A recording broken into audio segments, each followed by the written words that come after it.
I stared at my phone screen, certain the banking app was malfunctioning. $23,000. Gone. Completely wiped out from my business account that just Friday had contained everything I needed for Monday's payroll and our overdue equipment loan payment. My hands shook as I refreshed the app again, praying for a different result. The weekend had been perfect. Sarah's family reunion at our house, everyone laughing and celebrating, thanking me for finally being able to host after years of struggle. But now, standing in my kitchen Monday morning, I realized the horrible truth. Someone had robbed me blind while I slept under my own roof.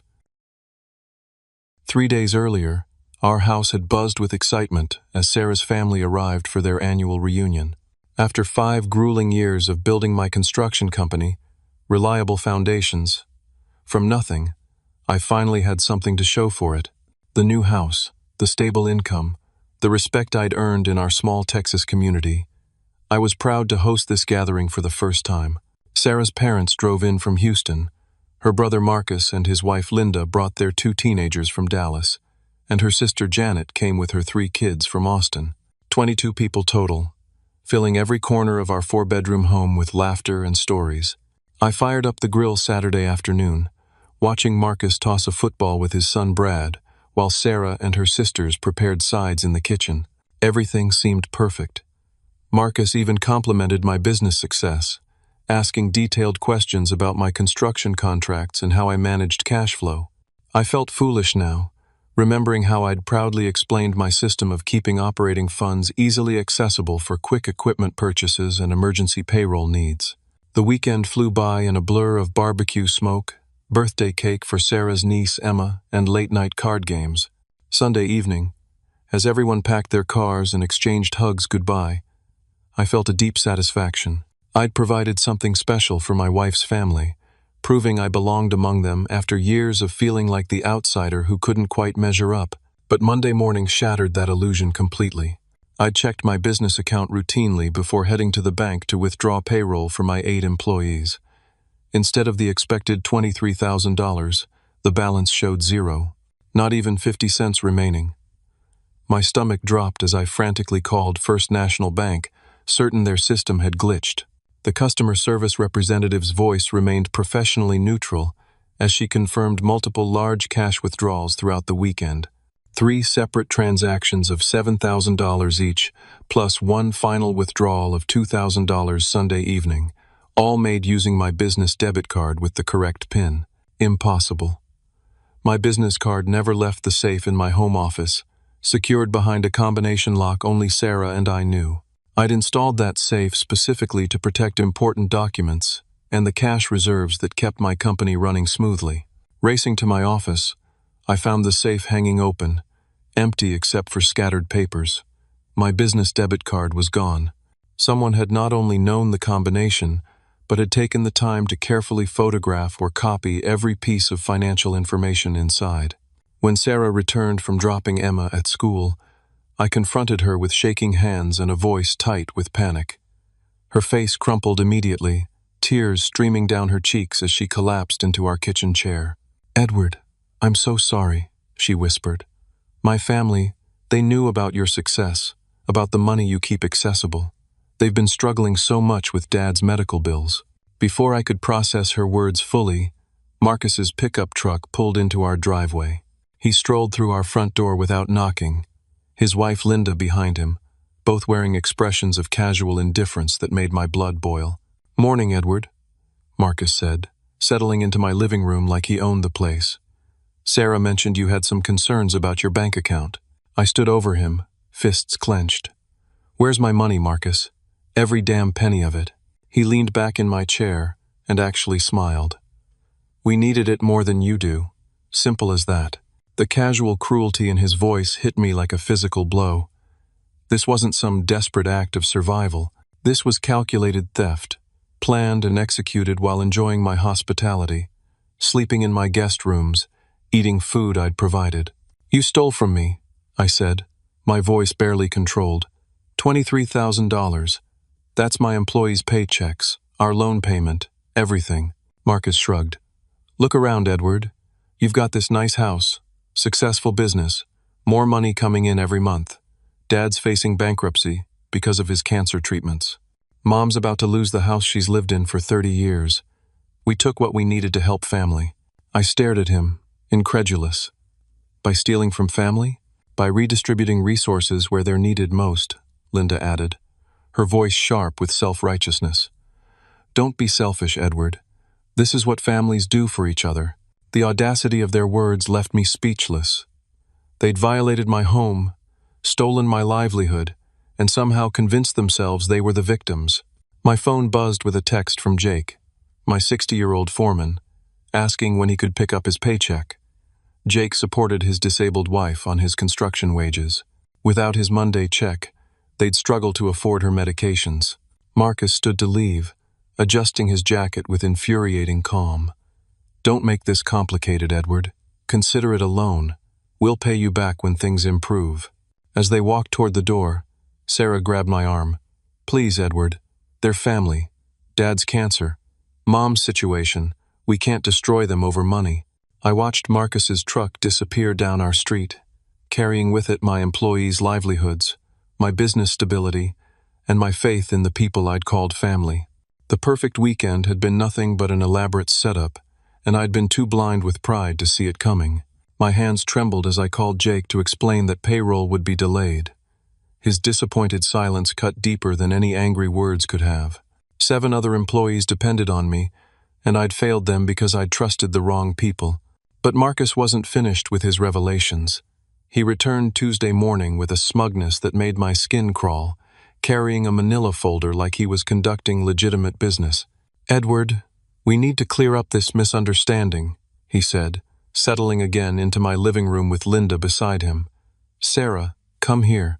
Your husband needs to understand the situation. Sarah emerged from the kitchen, her eyes red from crying. I'd barely slept, and she'd spent the night alternating between defending her family and apologizing to me. The foundation of our marriage felt as shaky as everything else in my life. Marcus opened his folder with theatrical precision.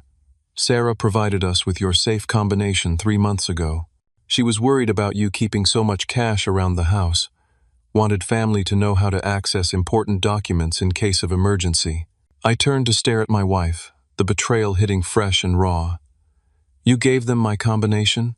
Edward, they asked about emergency contacts, about where you kept important papers. I never thought. You never thought they'd steal from us, I finished. But they did.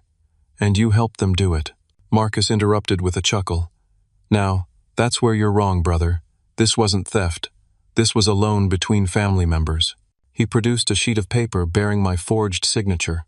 The document, dated Saturday evening during the reunion, outlined a $23,000 loan to Sarah's parents for medical expenses, with flexible repayment terms. I never signed this, I said, studying the surprisingly accurate forgery. You were pretty tired Saturday night after all that drinking, Linda added. Don't you remember agreeing to help Dad with his bills? The pieces clicked together with sickening clarity. Saturday evening, I'd felt unusually drowsy after dinner, despite having only 2 beers. I'd attributed it to exhaustion from hosting, but now I realized they'd drugged me. While I was unconscious, they'd used my limp hand to forge this document, creating legal cover for their theft. You drugged me, I said. The words coming out flat and certain. Marcus's smile widened. That's a serious accusation, Edward. Very serious. The kind of thing that could damage your reputation in this town if you started spreading stories about your wife's family. The threat hung in the air like smoke. In our small Texas community, reputation meant everything. Marcus and Linda owned the hardware store where I purchased materials for every job. One phone call from them could poison my relationships with suppliers throughout the county. Here's how this works, Marcus continued. You're going to accept this loan documentation. You're going to keep quiet about your wild theories. And you're going to be grateful that Sarah has a family willing to help in times of crisis. I felt trapped in quicksand, sinking deeper with every movement. Sarah's tears had become a constant background sound, but she wasn't defending me. She wasn't standing up to her brother's threats. She was caught between her criminal family and her victimized husband, paralyzed by the impossible choice. My employees need their paychecks, I said quietly. Jake's wife needs her medication money. Tommy's got a baby coming next month. These are good people who count on me. And they can keep counting on you, Marcus replied. Just make it work, Edward. Take a loan against your house, tap a credit line, figure it out. That's what successful businessmen do. Linda leaned forward, her voice taking on a false sweetness. Edward, we researched your financial situation thoroughly. Your business grosses over $300,000 a year. You can absorb this temporary setback much easier than Dad can absorb bankruptcy. The calculated nature of their crime became clear. This wasn't desperation or family crisis. This was a targeted robbery, planned for months, executed with precision and malice. They'd studied my finances, identified my vulnerabilities, and struck at the perfect moment. Marcus stood to leave, straightening his jacket. Oh, and Edward? If you're thinking about involving police, remember that document you signed. Hard to claim theft when you've got a signed loan agreement. Plus, Linda works at Lone Star Bank. She's very familiar with fraud investigations and what evidence actually holds up in court. After they left, I sat alone in my violated living room, staring at the forged document. Sarah had retreated to our bedroom, unable to face me. The walls of my own home felt like they were closing in, trapping me with the choice between my integrity and my survival. My phone rang. Jake again, asking about payroll. In the background, I could hear his wife coughing, the wet sound of someone whose lungs were failing. They needed that money for her treatments, her prescriptions, their basic survival. I had built reliable foundations on the principle that a man's word and his work were sacred. Now, faced with the complete betrayal of my wife's family, I had to decide whether those principles were worth destroying everything I'd worked to create.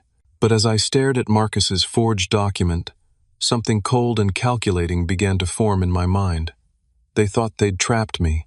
They thought their threats and blackmail had neutered any response I might mount. They were about to learn how wrong they were.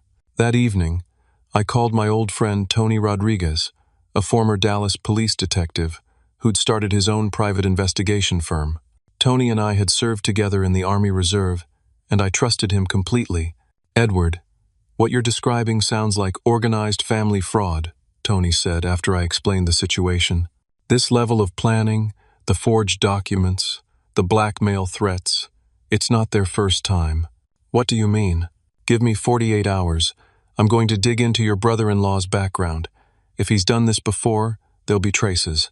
While Tony investigated, I faced the immediate crisis of meeting payroll. I took a cash advance against my personal credit cards, borrowed against my truck, and scraped together enough to pay my employees. Jake's relief when I handed him his check made the financial pain almost bearable. Tony called Thursday with disturbing news. Edward, your brother-in-law is a serial predator. I found 3 other family members he's stolen from in the past 5 years. Your wife's cousin David lost $37,000 from his father's inheritance 2 years ago. Sarah's elderly Aunt Helen had her retirement savings cleaned out after Marcus visited her last Christmas. Why didn't they report it? Same pattern. Marcus creates loan documents, uses family pressure to keep victims quiet, threatens to destroy relationships if anyone talks. He's been systematically robbing family members for years. The scope of Marcus's crimes staggered me. This wasn't about medical bills or financial crisis. This was a calculated scheme to steal from anyone foolish enough to trust him. There's more, Tony continued. I ran his credit and financial records. Marcus has massive gambling debts at a casino outside Oklahoma City. He owes $43,000 to a loan shark named Vincent Torino. Your money didn't go to medical bills, Edward. It went to cover his gambling losses. That information changed everything. Marcus wasn't a desperate family member trying to save his father. He was an addicted gambler who'd stolen from his cancer-stricken dad's emergency fund and used family medical crisis as cover for his crimes. I spent the weekend developing a plan that would require significant risk, but could expose Marcus completely. Tony helped me create a false business identity called Coastal Development Solutions, complete with temporary bank accounts and fabricated financial statements, showing substantial liquid assets. Monday morning, I began stage 1 of my trap. While Sarah was at work, I had expensive construction equipment delivered to my house, making sure neighbors would notice.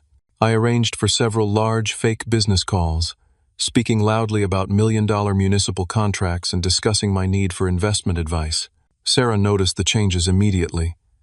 "Edward, what's this equipment doing here? And who were you talking to about all that money?" "Just some new opportunities opening up," I said casually. "The municipal contract situation is looking very promising. I might have more liquid capital than I know what to deal with." Sarah's family had trained her to gather financial intelligence, and she dutifully reported our conversations back to them. Within days, Marcus called requesting a meeting to discuss investment opportunities that might benefit both of us. We met at Ruby's Diner on Thursday afternoon. Marcus arrived with detailed papers about cryptocurrency investments and offshore account opportunities, his eyes bright with greed as he outlined how I could maximize returns on my surplus capital. "Edward, I know we had that misunderstanding last week," he said, stirring sugar into his coffee, "but family should help family succeed.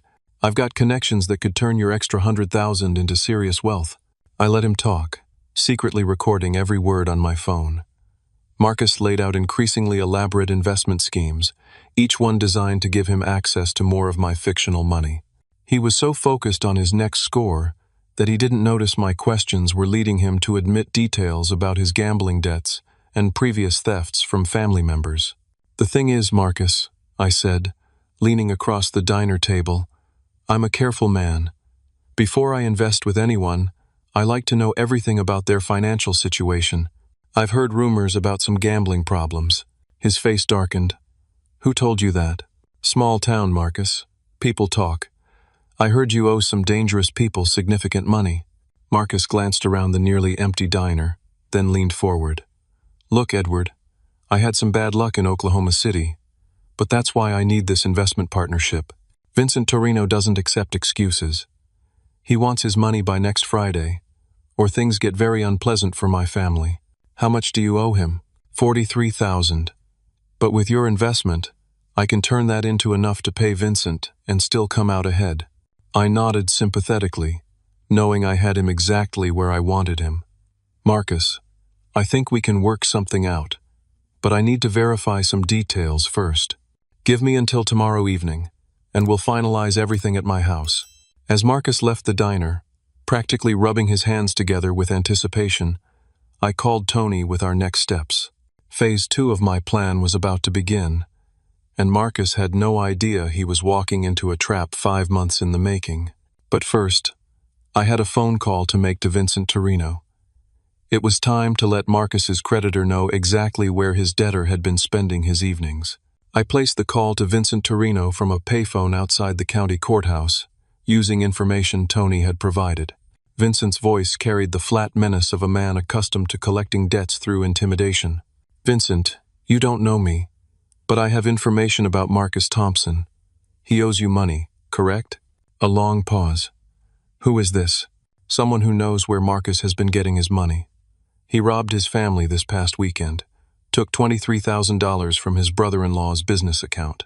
He's been bragging about how easy it was. Is that right?" Vincent's interest was clearly piqued. "He's planning another score tomorrow night. Big money this time. Thought you should know he's been holding out on you." I hung up before Vincent could ask questions, but I'd planted the seed I needed. Marcus's life was about to become very complicated. Friday evening, Marcus arrived at my house with Linda and their son Brad. Bringing the teenager was a calculated move, using the boy as an emotional shield against any confrontation. But Marcus had misread the situation completely. "Edward, Linda helped me prepare all the investment paperwork," Marcus said, spreading documents across my dining room table. "Wire transfers, cryptocurrency wallets. Everything's ready for your $50,000 initial investment." I studied the papers, all elaborate fakes designed to steal whatever money I transferred. "Marcus, before we proceed, I need to address something. I know about Vincent Torino." Marcus's face went white. Linda grabbed his arm, her composure cracking. "I know about your gambling debts," I continued. "I know you stole my money to pay Vincent, not to help your father's medical bills. I know you've been robbing family members for years." Marcus shot to his feet, panic replacing his earlier confidence. "Edward, you don't understand the situation. Vincent's people are dangerous. They've threatened Brad, threatened Linda. I had no choice. You had a choice not to gamble away your family's security. You had a choice not to steal from people who trusted you. Linda's voice came out small and frightened. Edward, please, if Vincent doesn't get his money, he'll hurt our children. That's when I revealed my hand. From my kitchen cabinet, I pulled out a manila folder containing copies of everything Tony had discovered. Bank records showing Marcus's gambling transactions, statements from his previous victims, documentation of his systematic theft from family members. I've been investigating you for 2 weeks, Marcus. I know about David's inheritance money, about Aunt Helen's retirement savings, about every person you've robbed, and I've recorded every conversation we've had about your investment schemes. Marcus stared at the evidence, his schemes unraveling before his eyes. What do you want, Edward? I want you to confess to everyone you've stolen from. I want full restitution made to every victim, and I want you to turn yourself in to police. I can't do that. Vincent will kill me if I don't pay him by tomorrow. That's your problem, Marcus. You created this situation. You gambled away money that didn't belong to you, you stole from your own family, and now you're facing the consequences. Marcus's desperation turned to rage. You self-righteous bastard. You think your money makes you better than us? You think you can destroy my family over some temporary loan? $23,000 isn't a loan when it's stolen, Marcus. It's grand theft. And it's not temporary when you gambled it away at a casino. Linda began crying, the weight of her husband's crimes finally breaking through her denial. Marcus, tell him the truth. Tell him about the other accounts. Shut up, Linda. What other accounts? I demanded. Through her tears, Linda revealed that Marcus had been hiding money in accounts under his children's names, skimming cash from their hardware store, even stealing from his church's building fund. The scope of his theft was staggering. That's when we heard the vehicles pulling into my driveway. Car doors slamming, heavy footsteps on my front porch. Marcus's face went gray with terror. Vincent, he whispered. The loud bang that shook my house was Vincent Torino kicking open my front door. 2 large men flanked him as he entered my living room, surveying the scene with cold calculation. Well, well, Vincent said, his voice carrying a slight accent that made every word sound dangerous. Marcus Thompson, you've been avoiding my calls. Marcus seemed to shrink into himself, his earlier bravado completely gone. Vincent, I can explain everything. I'm sure you can. In fact, someone already explained quite a bit to me. Something about family money, about bigger scores coming up. Vincent's eyes moved to me. You must be the brother-in-law. I stood slowly, keeping my hands visible. I'm Edward. This is my house. Vincent nodded approvingly. Smart man, calling me about Marcus's activities. Saved me considerable time tracking him down. Vincent, please, Marcus begged. I've got the money. Edward's investing with me. I'll have everything by Monday. Vincent laughed, a sound like glass breaking. Marcus, you've told me that story 12 different ways over 6 months. But this gentleman here, he told me something interesting. He told me you already stole money from him this week. Money you should have used to pay me. The confrontation was escalating beyond my control.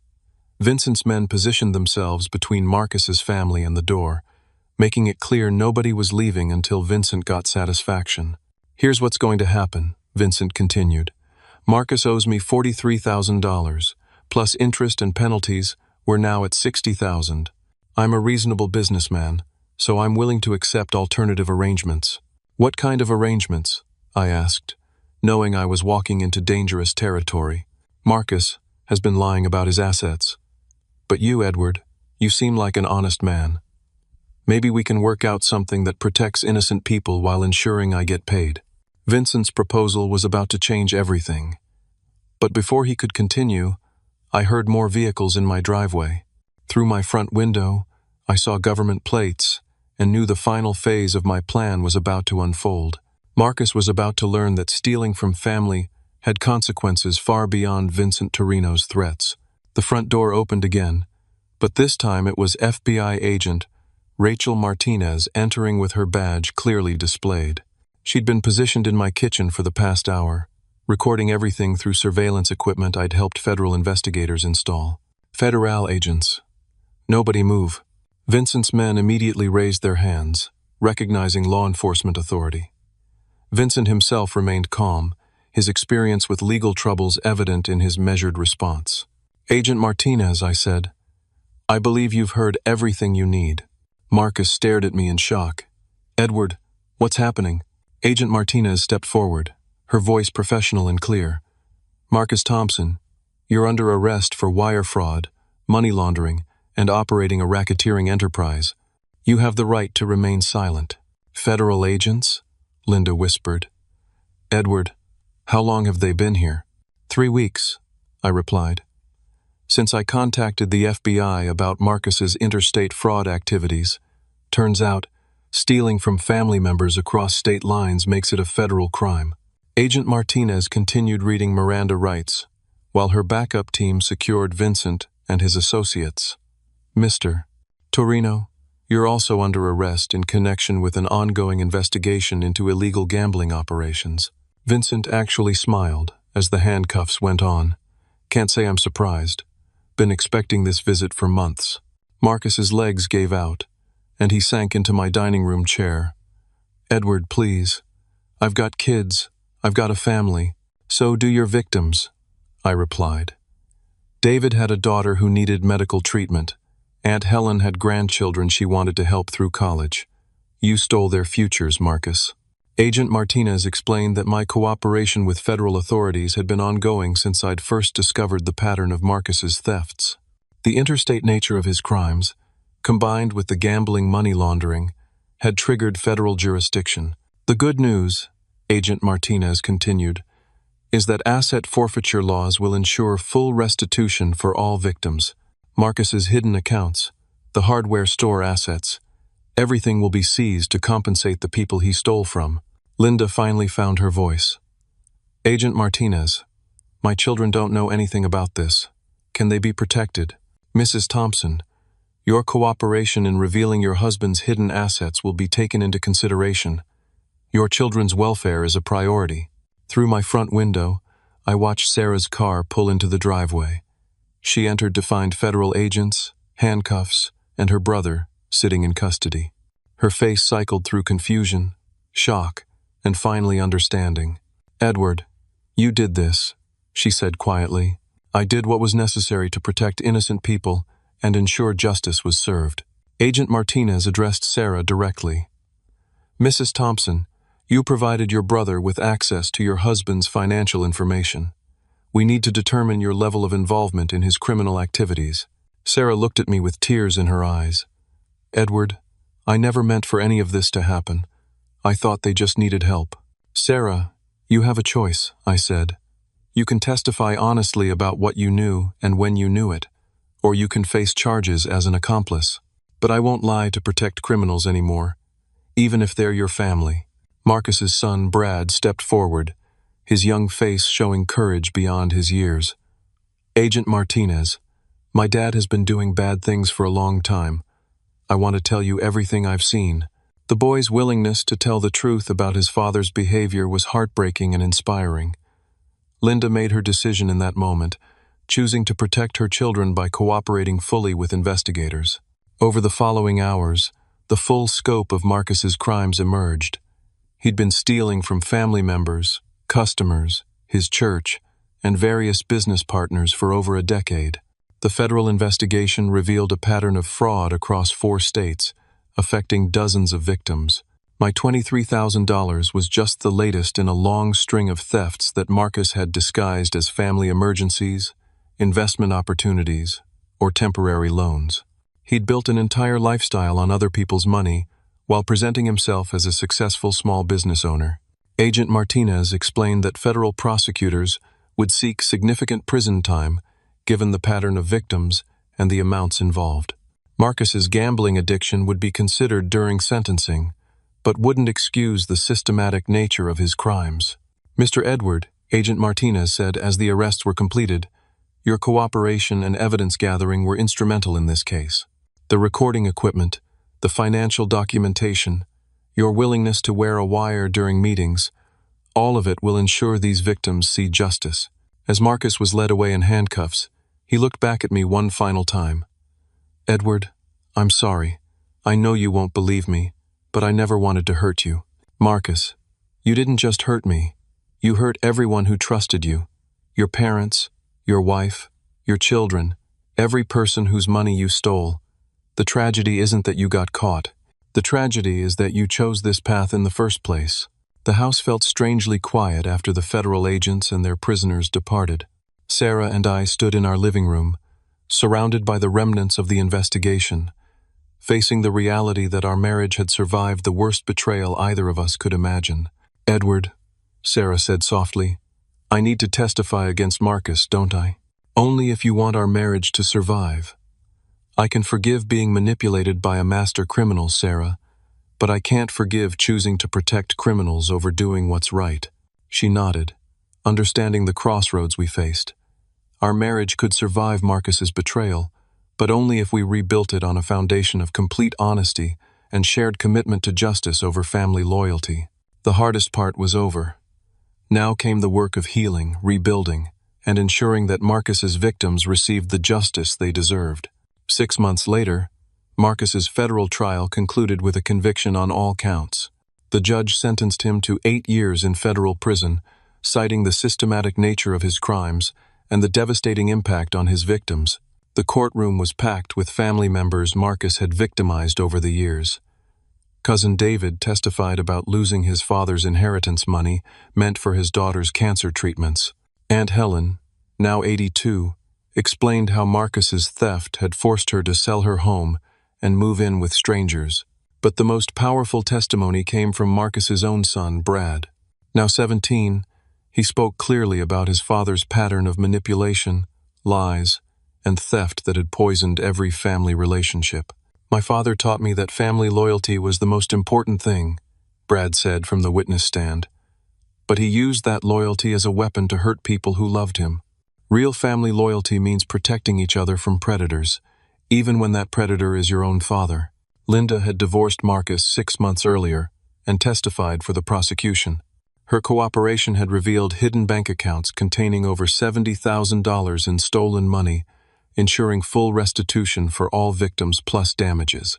The federal asset forfeiture process returned my $23,000 within 90 days, allowing me to stabilize my business and restore my employees' confidence. But more importantly, every other victim received complete restitution from Marcus's seized assets. David used his recovered inheritance money to finally pay for his daughter's medical treatments. Aunt Helen bought a small apartment and regained her independence. The church Marcus had stolen from used their recovered funds to complete their building project. My construction business, Reliable Foundations, became stronger than ever. Word of my integrity during the crisis spread throughout our community, leading to several major municipal contracts. Clients appreciated working with someone who'd chosen justice over family loyalty when faced with the ultimate test. Sarah and I attended marriage counseling for 8 months, working through the damage Marcus's manipulation had caused. She testified against her brother at trial, choosing our marriage and moral integrity over misplaced family loyalty. The experience was painful but ultimately strengthened our relationship. Edward, she said one evening as we reviewed contractor bids for a new municipal project, I understand now why you couldn't just let Marcus's theft go. It wasn't about the money. It was about protecting other people from being victimized. Sarah had started attending a support group for families of white-collar criminals, helping her understand how Marcus's manipulation had affected everyone around him. She'd been as much a victim as anyone else, used as an unwitting accomplice in his schemes. We established new financial protocols in our marriage: joint account monitoring, shared access to all financial information, and regular discussions about money decisions. Trust had to be rebuilt through transparency and accountability. Brad and his sister maintained their relationship with us, visiting regularly despite their father's crimes. Linda found work at a credit union, using her banking experience to help fraud victims navigate financial recovery. The kids were resilient, choosing to learn from their father's mistakes rather than repeat them. I began speaking at community events about recognizing and preventing family financial abuse. Law enforcement agencies invited me to share my experience with other fraud victims, helping them understand that seeking justice wasn't betrayal but protection. The hardest thing about family financial abuse, I told audiences, is that victims feel guilty for seeking justice. We're taught that family loyalty means protecting each other, even from consequences. But real love sometimes means allowing people to face the results of their choices. The case led to new state legislation strengthening penalties for financial abuse between family members. Marcus's systematic theft had highlighted gaps in existing laws that prosecutors could now address. Jake, my 60-year-old foreman, became more than an employee during this period. His unwavering support during the crisis, his understanding when payroll was delayed, and his loyalty when other contractors tried to poach my workers, earned my deep respect and friendship. "Edward," Jake said as we completed a major school renovation project, "what you did took real courage. A lot of men would have just absorbed that loss and moved on. But you fought for what was right, even when it cost you." My relationship with Sarah's parents required careful rebuilding. They'd been as shocked as anyone to learn about Marcus's crimes, genuinely believing their son was helping the family through medical financial crisis. Their cancer treatments were ultimately covered through legitimate assistance programs I helped them access. Agent Martinez told me the federal case had become a model for investigating family financial fraud. The evidence-gathering techniques, the use of recording equipment, and the cooperation between victims had created a template for future prosecutions. "Mr. Edward," she said during our final interview, "your case proved that family financial predators can be stopped when victims refuse to stay silent." Marcus had been stealing for over a decade because his previous victims chose family loyalty over justice. You broke that cycle. 9 months after Marcus's arrest, Vincent Torino was convicted in the gambling operation investigation and sentenced to 12 years in federal prison. His organization had been victimizing gambling addicts across 3 states, using threats and violence to collect debts. The interconnected nature of both cases showed how Marcus's gambling addiction had fed into a larger criminal enterprise. His theft from family members hadn't just hurt individual victims but had supported organized criminal activity. As Marcus's sentencing hearing concluded, the judge made remarks that captured the broader lesson of the case. "Mr. Thompson," Judge Harrison said, "you exploited the trust of family members who loved you. You used their compassion as a weapon against them. Your crimes weren't born from desperation but from selfishness and a fundamental disregard for other people's welfare. The sentence reflects not just the money you stole but the trust you destroyed and the lives you damaged." Walking out of the federal courthouse that day, I felt a deep sense of closure. Justice had been served, victims had been compensated, and a dangerous predator had been removed from our community. But the most important outcome was personal. I'd learned that true strength wasn't about avoiding conflict or preserving false peace. True strength was standing up for what was right, protecting innocent people, and refusing to enable destructive behavior even when it came from family. The experience had tested every principle I'd built my life and business upon. In the end, those principles had proven strong enough to withstand the worst betrayal imaginable, and had guided me toward decisions that protected others while preserving my own integrity. 2 years after Marcus's conviction, I stood in the conference room of Reliable Foundation's new headquarters, looking at architectural plans for our largest project yet, a 50-unit affordable housing development for senior citizens. The irony wasn't lost on me that I was using profits partially generated by refusing to be victimized to help vulnerable people find safe, stable housing. My business had grown by 40% since the federal case concluded. Clients throughout East Texas sought out contractors with proven integrity, and my reputation for choosing principle over profit had become my greatest marketing asset. "Mr. Edward," said Mrs. Patterson, the Housing Authority Director, "this project represents exactly what we hope to find. A contractor who understands that building homes means building communities." Sarah entered the conference room, carrying coffee and wearing the smile that had first attracted me 8 years ago. Our marriage had not only survived Marcus's betrayal, but had grown stronger through the process of rebuilding trust and establishing genuine transparency. "How's the presentation going?" she asked, settling beside me as we reviewed construction timelines. "Mrs. Patterson was just explaining how the Housing Authority chose Reliable Foundations for this project," I replied. "Your husband's reputation for integrity made this an easy decision," Mrs. Patterson continued. When we researched potential contractors, everyone mentioned the same story. How Edward chose justice over family loyalty. How he protected his employees and other victims even when it cost him personally. After Mrs. Patterson left, Sarah and I drove to our weekly dinner with Brad, now 19 and studying business ethics at Texas A&M. Marcus's son had transformed his father's criminal legacy into motivation for living with absolute honesty. "Uncle Edward," Brad said over barbecue at our favorite restaurant, "my ethics professor asked me to speak to her class about white-collar crime's impact on families. Would you help me prepare?" "Of course. What angle do you want to focus on? How victims can protect themselves and others. How choosing temporary peace over permanent justice just enables more crime." Brad had grown into a remarkable young man, using his father's failures as lessons in how not to live. His sister had chosen a different path, studying social work to help families recover from financial abuse. Linda had rebuilt her life completely, finding love with a man who appreciated her honesty about her past and her commitment to helping fraud victims. She'd become a passionate advocate for financial literacy education, speaking at banks and community centers about recognizing manipulation tactics. The most unexpected development had been my growing friendship with some of Marcus's other victims. David and I now work together on construction projects, combining his electrical expertise with my general contracting skills. Our shared experience had created a bond stronger than blood relationship. Aunt Helen, now 84, had become like a grandmother to Sarah and me. Every Sunday, we picked her up for dinner and conversation. Her wisdom about forgiveness and justice had helped guide my own healing process. "Edward," she said during one of our weekly dinners, "you gave me back more than my money. You gave me back my faith in justice. For 2 years I thought I was foolish for trusting Marcus. You showed me that the foolishness wasn't in trusting but in staying silent after being betrayed."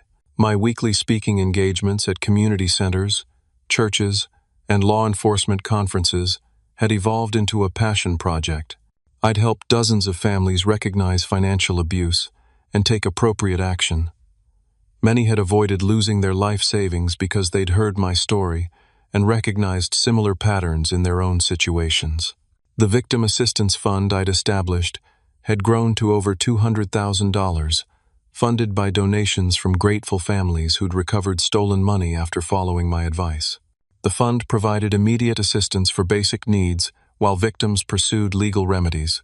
"The key thing to remember," I told audiences, "is that financial predators count on family loyalty to protect them from consequences. They use love as a weapon. Real love sometimes means allowing people to face the results of their choices." Agent Martinez had been promoted to head the FBI's white-collar crime unit for North Texas, partly based on the success of Marcus's prosecution. She occasionally called for advice on family financial abuse cases, using my experience to help train other investigators. "Edward," she said during a recent consultation, "your case changed how we approach family financial crime. Victims don't have to choose between family loyalty and justice. They can protect both innocent family members and future victims by refusing to enable criminal behavior." Jake had become my business partner, buying a 20% stake in Reliable Foundations with money he'd saved over 30 years of construction work. His experience and my administrative skills created a partnership that benefited everyone involved. "You know what I learned from all this?" Jake said as we reviewed payroll for our 32 employees. "Sometimes the most loyal thing you can do for someone is refuse to help them destroy themselves." Marcus needed consequences, not enablers. Sarah's parents had relocated to Texas, living in a small house we'd helped them purchase after their medical bills were resolved through proper channels.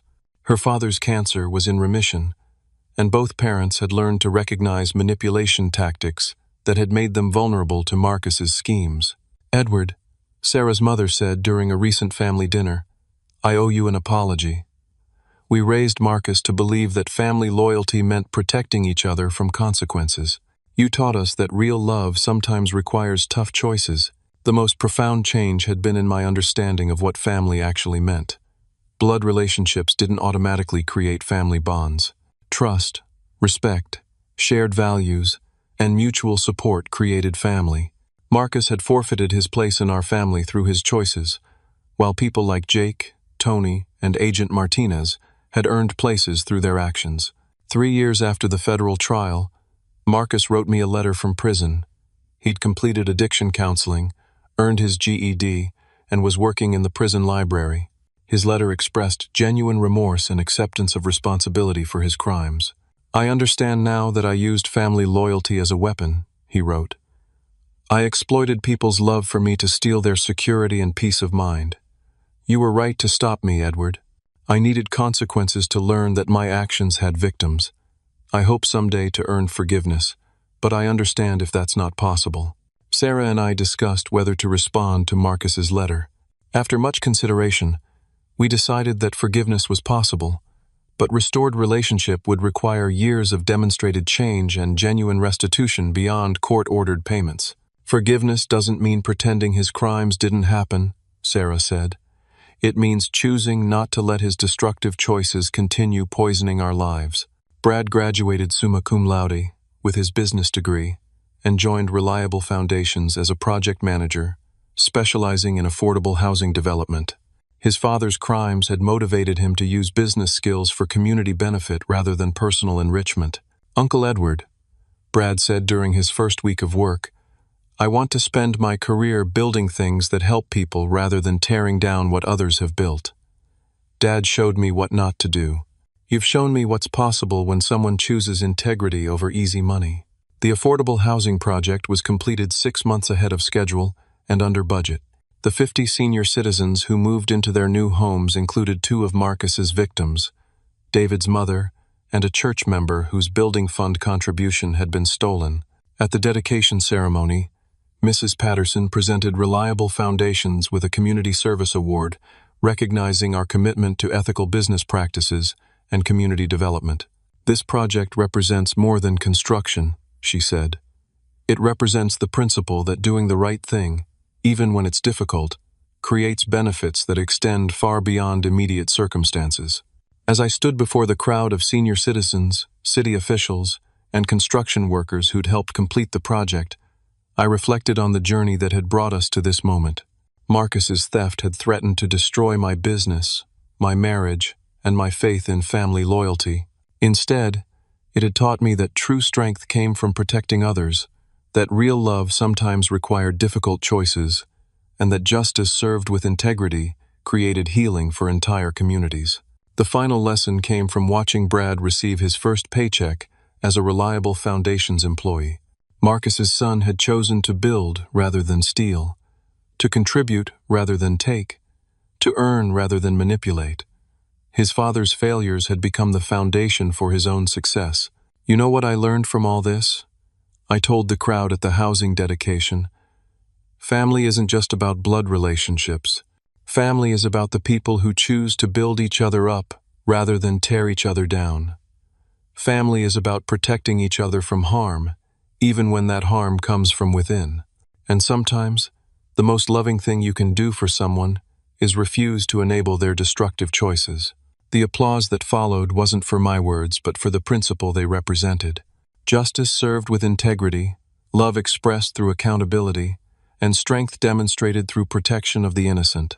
As Sarah and I drove home from the dedication ceremony, past the hardware store that Linda had sold to pay restitution, past the church that had rebuilt their building fund, past the houses of neighbors who'd learned to recognize financial manipulation through my speaking engagements, I felt a deep sense of satisfaction. Marcus's betrayal had been intended to destroy my success and steal my security.